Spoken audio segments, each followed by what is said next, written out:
အားလုံးမင်္ဂလာပါရှင် Smile Lifestyle ပေါ်မှာပြန်လည်ပြီးတော့ကြိုဆိုလိုက်ပါတယ်ဒီနေ့လေးကတော့ညီမတို့မြန်မာလူမျိုးတွေရဲ့နှစ်သက်ကိုအချိန်ခါသမယဖြစ်တဲ့20ရက်နေ့လေးဖြစ်တဲ့အတွက်ကြောင့်မလို့မြန်မာနိုင်ငံအတွင်းမှာမီတင်းနေထိုင်ကြတဲ့ခရစ်ယာန်လူများအားလုံးအတွက်နှစ်သက်မင်္ဂလာအချိန်ခါမှာစပြီးတော့စိတ်ချမ်းသာခြင်းကိုယ်ကျန်းမာခြင်းပေါင်းလည်းပြည်စုံပြီးတော့စီးပွားရေးတွေလည်းအဆင်ပြေကြပါစေကိုချစ်ခင်ရတဲ့မိသားစုတွေအားလုံးနဲ့လည်းအေးချမ်းချမ်းလေးဒီနှစ်သက်မှာစပြီးတော့နောက်နှစ်ပေါင်းများစွာတိုင်းအတူတူဖြတ်တန်းကျော်လွှားနိုင်ကြပါစေလို့ဒီမှာကနှစ်သက်စုံအောင်စကားလေးကိုခဏတာမိများအားလုံးအတွက်မေတ္တာပို့ဆုတောင်းပေးလိုက်ပါတယ်ရှင်ဒီနေ့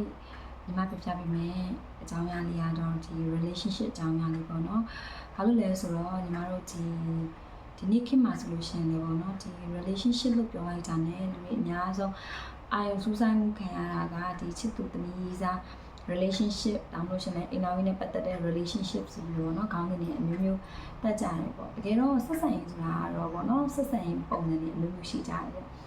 မိဘနဲ့တာသမီဆက်ဆံရေးရှိမယ်မောင်နှမချင်းချင်းဆက်ဆံရေးရှိရယ်တကယ်ချင်းချင်းမိတ်ဆွေလုပ်ငန်းခွင်မှာဆိုလို့ရှိရင်လည်းအထက်လူကြီးနဲ့လောက်အောင်နေတာအမျိုးမျိုးပေါ့မျိုးဆက်ဆံရေးတွေမှာပြဿနာလေးတွေကြုံတွေ့ရပြီးတော့သူတို့တီထောင်ထားတဲ့သူတို့တီဆောက်နေစေဖြစ်တဲ့ relationship တွေပြိုပြတ်သွားရတဲ့အနေအထားတွေများတယ်ပေါ့เนาะအဲ့တော့ညီမတို့ဆိုလို့ရှိရင်လည်းအခုဒီလိုမျိုး relationship တစ်ခုကိုနှစ်ပေါင်းများစွာပေါ့နော်အချိန်ယူပြီးတည်ဆောက်ခဲ့ပြီးတော့မှအခု marriage life ဆိုတဲ့ဘဝတစ်ခုကိုညီမတို့လည်းအကောင်းဆုံးပုံစံဖြစ်အောင်ကြိုးစားပြီးတော့တည်ဆောက်နေတဲ့အချိန်ကာလပဲရှိပါသေးတယ်။အဲအကြောင်းလို့ညီမတို့လည်းညီမတို့ဖြတ်တန်းခဲ့ရတဲ့အတွေ့အကြုံတွေကိုဒါအမှန်ဆုံးပေါ့နော်ဒီလိုမျိုးအနေချကြည့်ရအောင်အကောင်းဆုံးဖန်တီးယူရတယ်ကြိုးစားယူရတယ်ဒီဆောက်ယူရတယ်ဆိုတဲ့အပိုင်းလေးကိုဒီနေ့ပြပြချင်ပါတယ်အားကြောင့်မလို့ဒီနေ့လည်းညီမနဲ့တူတူဆက်လက်ပြီးတော့ညီမတို့ရဲ့ဖြစ်ရမှန်အကြောင်းလေးကိုလိုက်ပါပြီးတော့နားထောင်ကြပါအောင်နော်ညီမတို့ဖြတ်တန်းခဲ့တဲ့အတွေ့အကြုံလေးတွေအကြောင်းကိုမျှဝေပေးဖို့အတွက်ညီမရဲ့အခုဆိုရင်တော့အိမ်အောင်ပဲပေါ့နော်ကိုကျော်ရိုးလည်းတစ်ချက်ညီမတို့လည်းဒီဗီဒီယိုထဲမှာပါဖို့အတွက်လေးပြောထားရပေါ့နော်သူကတော့အရင်ကလည်းဗီဒီယိုထဲမှာတိတ်ပါလေးပါတာမရှိတဲ့အခါကျတော့နည်းနည်းတော့ရှိုးလို့ဆိုင်တော့ဖြစ်နေရဲ့အဲ့တော့ညီမတို့ဘက်ကအမှားရင်းလေးတွေပါခဲ့မယ်ဆိုလို့ရှိရင်လည်းအသိခံပြီးတော့ဆက်လက်ကြည့်ပြပါလို့ပြောချင်ပါတယ်နော်ဒီနေ့အကြောင်းအရာလေးမှာကိုကျော်ကြီးကတော့ညီမနဲ့တူတူပေါ့နော်ညီမတို့နှစ်ယောက်ဖြတ်တန်းရတဲ့ဒီ relationship ကာလတော်အတွင်းမှာကြုံတွေ့ရတဲ့အရာလေးတွေကိုလည်းဒါညီမတို့ကပုံမှန်နေပေါ့နော်ဒါယူသားမှုပုံမှာလည်းအခြေခံပြီးတော့ပြောပြတော့မှာဖြစ်ပါတယ်ညီမတို့ရဲ့အတွေ့အကြုံလေးတွေကိုလည်းနားထောင်ပြီးတော့ကိုယ်တွေနဲ့ကိုင်းနေတဲ့ relationship မျိုးဖန်တီးနေလို့မျိုးရှိရဲဆိုရင်လည်းအထောက်အကူလေးတစ်ခုလားရှင်းရအောင်ပေါ့နော်ဒါညီမကတော့ရည်ရွယ်ပြီးတော့တင်ဆက်ပေးလိုက်တာပါအားဆုံးညီမပြောချင်တာပေါ့နော်ဒါညီမတို့ဆိုလို့ရှိရင်လည်းဒီအိမ်အောင်ရေးဆိုတဲ့ဒီအိမ်အောင်တဲ့ဘဝကိုမရောက်ခင်မှာဒီနှစ်ပေါင်းများစွာကြာပြီပေါ့နော်တော်တော်မှတိဆောက်ခဲ့ရတယ်အဲ့တော့ချစ်သူတမီးစားအနေနဲ့ချစ်သူတက်တန်းဘယ်နှစ်တောင်10နှစ်10နှစ်ပေါ့နော်10နှစ်ဆိုတာအခုတိုင်းတာနဲ့တွက်ကြည့်မယ်ဆိုရင်တော့ဒါအချင်းလေးကုန်းကညံလိုက်တာလို့ပဲညီမတို့ကပြောစရာရှိတယ်ပေါ့နော်ဒါပေမဲ့တကယ်ဖြတ်တန်းနေရတဲ့အချိန်တွေတုန်းကတော့လွယ်လဲမလွယ်ကူခဲ့တယ်လို့ညံနေမမြင်ခဲ့ပါဘူးဒါအခုညီမတို့ရောက်ချင်တဲ့အချိန်လေးတိုင်းတာလေးတစ်ခုရောက်တော့မှဒါအချိန်လေးကုန်တာညံလိုက်တာလို့ပြောနေတာပေါ့နော် relationship နဲ့ပတ်သက်ပြီးတော့ညီမတို့ရဲ့ကိုယ်တွေ့အကြောင်းအရာလေးတွေကိုစပြီးတော့ပြပြပြီးတော့မယ်ပေါ့နော်ပထမဦးဆုံးညီမတို့ relationship လို့ပြောလိုက်တာ ਨੇ ဒီ relationship မှာညီမရောကိုကျော်ရောစူးစမ်းပြီးတော့ဖန်တီးခဲ့ရတယ်ပေါ့နော်အဲကြောင့်မလို့ဆိုတော့ကိုကျော်ပြောခဲ့တဲ့အချိန်10နှစ်ဆိုတဲ့တက်တန်းအတွင်းမှာညီမတို့အတွက်အကောင်းဆုံးဖြစ်စီတဲ့အနေအထားတွေပြီးရင်အခက်အခဲဆုံးအနေအထားတွေရှိရဆိုရင်လည်းပုံမှန်နေနဲ့ပြပြလို့ရပါတယ်အဲတော့ပထမဆုံးကိုကျော်ကိုစပြီးတော့ပြောခွင့်ပြုပါတယ်အားလုံးပဲမင်္ဂလာပါပထမဆုံးပြောဝင်ပေးလို့ချစ်စနီးလေးကိုကျေးဇူးအများကြီးတင်ပါတယ်relationship ဒီဆောက်ကြတာတော့မလွယ်ဘူးပေါ့နော်ကျွန်တော်တို့တော့လွယ်တဲ့သူတွေတက်ကြလဲလွယ်ကူပါလိမ့်မယ်အဆင်ပြေတဲ့အရာအကုန်လုံးအဆင်ပြေပြီးတော့ဆုံးဝင်နေတဲ့သူတွေလည်းရှိနေမယ်ကျွန်တော်တို့လိုပဲခက်ခဲနေတဲ့သူတွေလည်းရှိနေမယ်ကျွန်တော်တို့လောက်လည်းခက်ခဲတွေမကြုံတွေ့ရတဲ့ဇနီးမောင်နှံတွေချစ်သူဇုံဘက်တွေလည်းများစွာရှိပါလိမ့်မယ်ဒါပေမဲ့ကျွန်တော်တို့ကျတော့ခက်ခဲ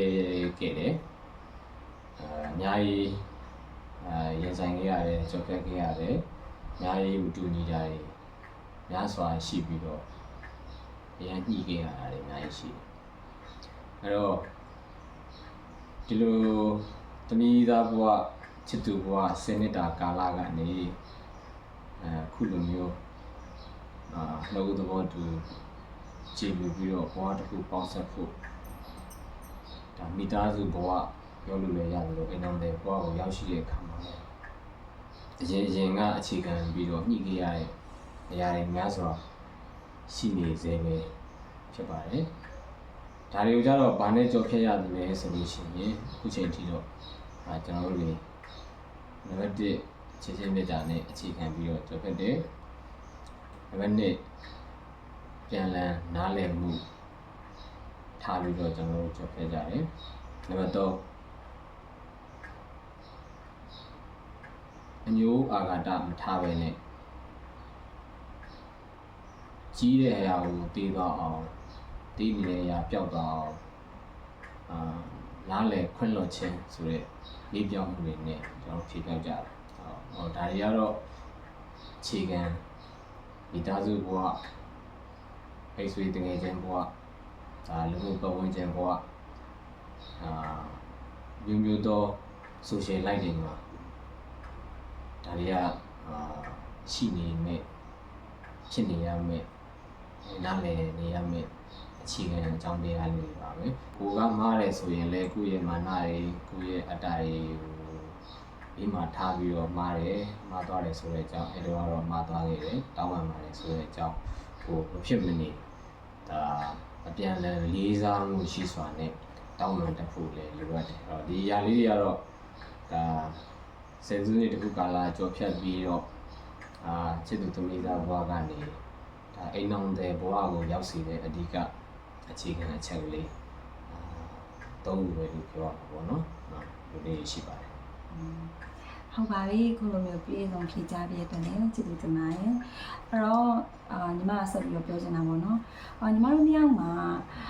မတူညီတဲ့အရာတွေများခဲ့တယ်ဆိုရင်တော့မှပဲမဖြစ်မနေနဲ့တူညီတဲ့အရာတစ်ခုတော့ရှိပါတယ်အဲ့ဒါကတော့ဘာလဲဆိုလို့ရှိရင်တော့ချစ်ချင်းမြတ်တာပါညီမတို့ကဒီ relationship တစ်ခုကိုစပြီးတော့ပတ်သက်ခရေကပေါ့နော်ယောက်ျားလေးဘက်ကောမိန်းကလေးဘက်ကောဒါချစ်ချင်းမြတ်တာပေါ်မှာအဓိကစူးစမ်းပြီးတော့ပဲညီမတို့ကဖြစ်တည်လာတာဖြစ်တဲ့အတွက်ကြောင့်မလို့လောကခဲတွေပဲရှိ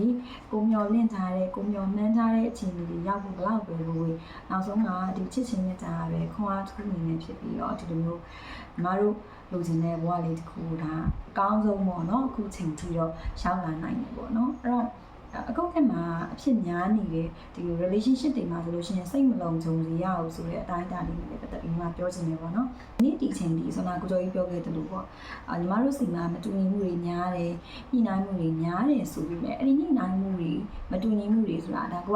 တေးသေးလေးလို့မြင်တယ်ဒါတေးသေးလေးပေါ့နော်။ဒါကြီးထွားတယ်လို့မြင်တယ်ကြီးထွားတယ်ပေါ့။ဒါကတော့ကိုဖြစ်စီခြင်းနဲ့အနေထားကိုလိုတယ်လို့ဆွဲယူတယ်လို့ပဲညီမကတော့မြင်တယ်ပေါ့နော်။ဘာလို့လဲဆိုလို့ရှိရင်ညီမတို့ညှိညူခဲ့ရတဲ့အပိုင်းမှာတယောက်နဲ့တယောက်ရဲ့အကျင့်အနေထားတို့ပြီးရင်တယောက်နဲ့တယောက်ရဲ့ကိုကျင့်တရားတို့မှာတော့ထူးထူးထူးထူးနှစ်ယောက်ကကွဲပြားနေရမျိုးတော့မရှိဘူးပေါ့နော်။အဲ့တော့အဓိကအနေနဲ့အခုခေတ် social media ပေါ်မှာအမှ relationship တွေပြည့်စဲကြပြီဆိုရင်ဖောက်ပြန်မှုဆိုတဲ့ခေါင်းစဉ်အောက်မှာအခြေခံပြီးတော့တွားကြတယ်ပေါ့ဒါပေမဲ့ညီမတို့ဖြတ်တန်းခဲ့တဲ့ဒီ10နှစ်တာဆိုတဲ့ချစ်သူသမီးသားတက်တန်ဘဝမှာကြတော့ဒါကညီမတို့ကအမှန်တရားအောင်ချပြတာပဲဖြစ်တဲ့အတွက်ကြောင့်မလို့ညီမတို့ဂျားထဲမှာအကြောင်းအရာလေးတွေခေါင်းစဉ်လေးတွေပြဿနာလေးတွေရှိခဲ့မယ်ဆိုရင်တော့မှလည်းဒီကြာညောင်းနေတဲ့10နှစ်တက်တန်တစ်လျှောက်မှာတော့တစ်ခါမှပေါ့နော်ဒီလိုမျိုးတရားနဲ့တရားကိုစိတ်မလုံခြုံစေတဲ့တန်တရားဖြစ်စေတဲ့ဖောင်းလဲဖောက်ပြန်မှုတွေကတော့ဒီနေ့ထိတိုင်ပေါ့နော်ဒါနှစ်ဦးနှစ်ဖက်စလုံးကလည်းမရှိခဲ့ဘူးပေါ့နော်ဒါမိန်းကလေးဘက်မှာပဲတီးတန်းလိုတာမျိုးမဟုတ်တယ်လို့ယောက်ျားလေးဘက်မှာလည်းလိုအပ်ပါတယ်ဘာလို့လဲဆိုတော့တခါလေးမှညီမတို့ကဂျန်ဒါဆိုတဲ့ကြားမကိုခဏဖယ်လိုက်မယ်ဆိုလို့ရှိရင်လူတိုင်းကကိုကကောင်းတာဖြစ်စေခြင်းနဲ့ကိုကကောင်းတာကိုရခြင်းနဲ့ဆိုရင်ကိုယ်တိုင်ကလည်းကောင်းအောင်နေတတ်ဖို့လိုပါတယ်ဒါကြောင့်မလို့ပေါ့နော်ဒီလိုလောကကြီးထဲမှာဖောက်ပြန်မှုတွေကြောင့်ဖြစ်နေရတဲ့ပြဿနာခေါင်းစဉ်တွေရဲ့အောက်မှာတော့ညီမတို့ဖြတ်တန်းခဲ့ရတဲ့10နှစ်တာကာလမှာတော့ဒီလိုပြဿနာတွေနဲ့ပတ်သက်ပြီးတော့တခါမှပေါ့ဒါကညီမတို့ကကိုယ့်ကိုဂုံဟောပြောရလည်းမဟုတ်ဘူးကိုယ့်ကို မြောက်ပင်ပြောရလဲမဟုတ်ဘူးညှိနှိုင်းခဲ့ရမယ်တောင်းနဲ့ညှိယူရမယ်ဆိုရင်တော့ဒီအကြောင်းအရာမပါတာလည်းဒါညီမတို့နှစ်ယောက်လုံးကကံကောင်းမှုတစ်ခုပေါ့နော်ညီမတို့တပြည့်ညှိရတယ်ဆိုတာဥမာသူ့ကျင့်ကိုကျင့်လေးတွေသူကြိုက်တာကိုမကြိုက်တာလေးတွေအဲ့လိုမျိုးလေးတွေကိုပဲပို့ပြီးကောင်းအောင်ညှိနှိုင်းရတဲ့ဟာလေးတွေကများတယ်ပေါ့နော်အဲ့လိုမျိုးငါနောက်ွယ်မှာမလို့ तू ကဘယ်လိုနေမလဲလို့မိန်းကလေးဆိုလည်းမိန်းကလေးနောက်ွယ်မှာယောက်ျားလေးကဘယ်လိုလဲယောက်ျားလေးနောက်ွယ်မှာမိန်းကလေးကဘယ်လိုဆိုလဲပုံစံမျိုးနဲ့တော့မရှိခဲ့တဲ့အတွက်ကြောင့်မလို့လေဟိုကြီးမားကြီး relationship ကိုပြည့်စည်စေလောက်ရအောင်ဆိုတဲ့အနေအထားမျိုးမဖြစ်ခဲ့ဘူးလို့ဒါညီမထင်ပါတယ်။ကိုကျော်ကြီးအောင်လို့ထင်ပါလဲ။မှန်ပါတယ်။ဒီကတော့တစ်ဖက်နဲ့တစ်ဖက်ကအပြန်အလှန်ချစ်ချင်းမြတ်တာပေါ်မှာအခြေခံပြီးတော့ပြောင်းလဲမှုမရှိတဲ့ဒါစစ်မှန်တဲ့တစ်ခုလေးတော့မေတ္တာတရားနဲ့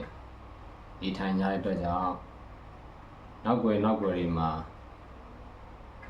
နေကြပြီမယ်လို့မလုံခြုံမှုတွေသူ့နောက်ွယ်မှာသူကလွဲရင်ဆိုတဲ့အရာတွေမရှိကြဘူးเนาะအဲ့အတွက်ကြောင့်ဖြစ်နေတဲ့ညှိလို့မရတဲ့မတူညီတဲ့ကိစ္စတွေကပုံမှန်အရင်ကြီးထွားတဲ့အရာတွေတော့မဟုတ်ဘူးတင်းငယ်တဲ့အရာတွေကဖြစ်တယ်လို့ပြောချင်တဲ့သဘောကတော့လက်ခံလို့ရတဲ့အနေအထားတစ်ခုရှိတယ်ပေါ့အဲ့တော့တယောက်တယောက်ပေါ်မှာတယောက်နားလည်မှုရှိကြတယ်သစ္စာတရားကိုခိုင်မြဲထားကြတယ်မေတ္တာတရားကိုအလေးထားတန်ဖိုးထားကြတဲ့သူတွေဆိုရင်တော့နောက်ွယ်တွေမှာဘယ်လိုပဲဖြစ်လို့နေစိတ်ချလက်ချယောက်ျားလေးတော်၎င်းမိန်းကလေးဘက်ကတော့၎င်းစိတ်ချလက်ချနေလို့ရတယ်နေလို့ရအောင်လဲအထူးသဖြင့်တော့ဒါရေပုံရအပြင်တော့မျိုးသားတွေဘက်ကတော့ပူထိန်ချုပ်ပေးရတယ်ဘာလို့ဆိုတော့မျိုးသားတွေဆိုတဲ့သဘောတဘာဝအထိုက်လျောက်ကိုမျိုးသမီးဘက်ကလည်းဒါထိန်ချုပ်ပေးရတာတွေရှိနေတယ်အဲ့တော့အပြန်အလှန်နောက်ွယ်တွေမှာအမြဲတမ်းစိတ်လုံခြုံမှုဖြစ်နေအောင်တယောက်နဲ့ကိုယ်စီသူ့စီအကုန်ထားပြီးတော့နှစ်ယောက်စလုံးကလူမျိုးတိဆောက်တော့မှဒါလေအခက်ခဲအကြီးမားတွေမရှိဘဲနဲ့ညှိနှိုင်းစရာတွေမတူညီတာတွေအကြီးမားမရှိဘဲနဲ့ငြင်းပွားစရာတွေတန်တရားဖြစ်စရာတွေနေပါစွာနဲ့ဒါကတမိသားဘဝကနေဒါအိမ်တော်တဲ့ဘဝကိုပူပြောင်းတဲ့အခါမှာအနေငယ်အဖူးထစ်လေးတွေလဲလာနိုင်တယ်။တို့ပေမဲ့လည်းတေးမွားဆိုမဲ့လည်းတစ်ခါလေးမှာအမိုက်ကစာပြတ်တဲ့မိဆောင်ဆိုတာလည်းရှိတာပေါ့။တေးမွားတွေလည်းတတိထားတဲ့နဲ့တောင်းပန်စရာရှိရတော့တောင်းပန်ထင်းချိုးဖို့လိုရဲဆိုရင်လည်းနာမလို့ဖြစ်အောင်ကိုတတိပေးတားမြစ်ဖို့လိုအပ်ပါတယ်။ကြံပြပါတယ်။ ဟုတ်ကဲ့အခုပေါ့နော်ဒါကတော့ညီမတို့စနေတာကာလမှာပြောကြဒီလောက်ခဲလားလို့မင်းတော့မဟုတ်ပါဘူးပြောကြရတော့အများကြီးပဲပေါ့နော်ဒါပေမဲ့အဲ့ဒီအများကြီးတဲ့မှာညီမပြောချင်တဲ့ဒီ relationship တစ်ခုကိုမဖြစ်အောင်ပေါ့နော်မြဲဖို့အတွက်ကြိုးစားတည်ဆောက်တဲ့အခါမှာနံပါတ်1တယောက်နဲ့ချစ်ချင်းမြတ်တာတော့ဒါညီမတို့နှစ်ယောက်လုံးအတွက်နံပါတ်1အရာကိုပြပါဒီလိုမျိုးအချိန်ကြာကြီးတည်ဆောက်ဖို့အတွက်မပြတ်စီရတဲ့ relationship မျိုးဖြစ်အောင်တွားနိုင်မှုအတွက်အရေးကြီးဆုံးနံပါတ်1ချက်ဆိုလို့ရှိရင်တော့ဒါချစ်ချင်းမြတ်တာပါဘာလို့လဲဆိုတော့ဒီညီမတို့ခံယူထားတဲ့နံပါတ်1အရေးကြီးတဲ့ချစ်ချင်းမြတ်တာမှလုံလောက်နဲ့အမှန်ကန်နေဘူးဆိုလို့ရှိရင်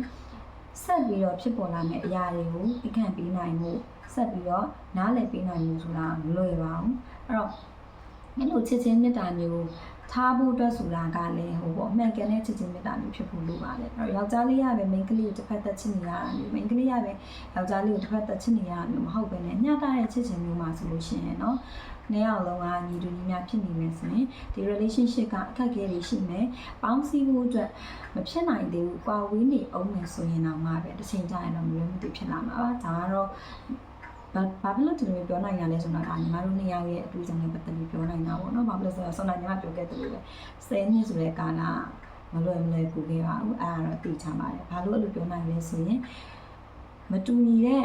လူနှစ်ယောက်ရဲ့မတူညီတဲ့အတွေးလေးတွေကနေပြီးတော့ဆက်ရှောင်းမဲ့ဘဝခီတစ်ခုကိုဖန်တီးတဲ့အခါမှာအချိန်ကာလဆိုတာအများကြီးရေးကြည့်ပါတယ်အဲ့တော့အချိန်ကာလတွေကိုအတူတူဖြတ်သန်းနိုင်မှုဖြတ်ကျော်နိုင်မှုဆိုတာတယောက်နဲ့တယောက်ရဲ့ခိုင်မာတဲ့ချစ်ချင်းမြတ်တာမှမရှိဘူးဆိုလို့ရှိရင်ဘယ်လိုမှမဖြစ်နိုင်ပါဘူးဒါနံပါတ်1ပါပြီးနံပါတ်2အချက်ကတော့ သစ္စာတရားပါချစ်ချင်းမြတ်တာအရင်အားကြီးလာရင်ဒါညီမတို့နှစ်ယောက်ရဲ့ကိုယ်တွေ့ရကြည့်မယ်ဆိုရင်တော့ဟိုသစ္စာတရားလို့ပြောတဲ့အခါမှာလောကကြီးမှာ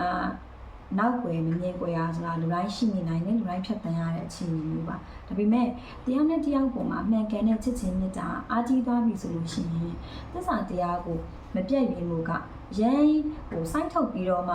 မပြတ်ရင်းအောင်နေရမယ်ဆိုပြီးတော့စူးစမ်းနေရမျိုးမဟုတ်ဘဲနဲ့သူ့အလိုလိုတိဆောက်ဖို့စူးစမ်းဖို့အတွက်ကိုကလိုက်ပြီးတော့ဘယ်လိုပြောရမလဲလိုက်လို့ပေးခြင်းစိတ်တွေအလိုလိုဖြစ်တယ်ပေါ့နော်ဒါကတော့ဆုံးတာညီမပတ်သက်လို့ပဲအပေါ်ရန်လူတစ်ယောက်ကလူတစ်ယောက်ကိုစိတ်ဝင်စားတဲ့သဘောကျမှုလောက်နေနေဆိုလို့ရှိရင်တော့သစ္စာတရားဆိုတာလေးနဲ့ချင်းမှလေးနဲ့ပါလိမ့်မယ်ဆိုတော့တကယ်မှန်ကန်နေတကယ်စစ်မှန်နေလို့ယူဆရတဲ့ချစ်ချင်းမြတ်တာမျိုးကို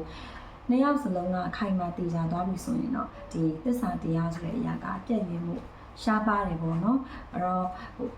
ပြည့်ရင်းနိုင်တဲ့အနေအထားဆိုတာကကိုယ်တိုင်နဲ့လည်းသက်ဆိုင်တယ်လို့ဘေးကနေပြီးတော့ပြည့်ရင်းဖို့အခြေအနေတွေဖန်တီးလာတဲ့အခါမျိုးမှာလေကိုယ့်ရဲ့ဘလောက်တောင်သစ္စာတရားပေါ်မှာကိုမမှန်ကန်ကန်နဲ့ပေါ့ကိုဖြတ်ကျော်နိုင်ရဲဆိုတော့ကိုယ့်ရဲ့ဂျာကိုချင်းသိက္ခာနဲ့လည်းအရေးကြီးပါတယ်ဒါကြောင့်မလို့ relationship တစ်ခုမှာချစ်သူသမီးစားပွားမှာမဟုတ်ဘူးဒါညီမတို့ဆိုလည်းဒါကအိမ်အောင်တဲ့ဘဝဆိုပေမဲ့လည်းတက်တန်းနေနဲ့အများကြီးနှစ်တည်မကြသေးဘူးဆိုပေမဲ့ဆွမ်းနာကဖြတ်တန်းရတဲ့ချစ်သူသမီးစားတက်တန်းကနေကောင်းမွန်တဲ့ဘယ်လိုပြောရမလဲစူးစမ်းတည်ဆောက်မှုလေးကြောင့်မရခုချိန်မှာအဲ့ဒီအရာလေးတွေကတော့အခုလက်ရှိအချိန်ထိပေါ်လို့တောင်းတဲ့ကြောင့်လည်းအောင်မြင်မြင်နဲ့စူးစမ်းပြီးတော့ဖြတ်ကျော်နေကြပါတယ်အားကြောင့်ဒီမှာပြောတဲ့အတိုင်းနံပါတ်1ကချစ်ချင်းမြတ်တာပါနံပါတ်2ကတော့သစ္စာတရားပါပြီးရင်နံပါတ်3ကတော့ကိုချင်းစာစိတ်လို့ပဲညီမတို့ထင်ပါတယ်အဲ့တော့ကိုချင်းစာစိတ်လို့ပြောတဲ့အခါမှာဟိုပေါ့မိန်းကလေးတွေကလည်းကိုယ်ကို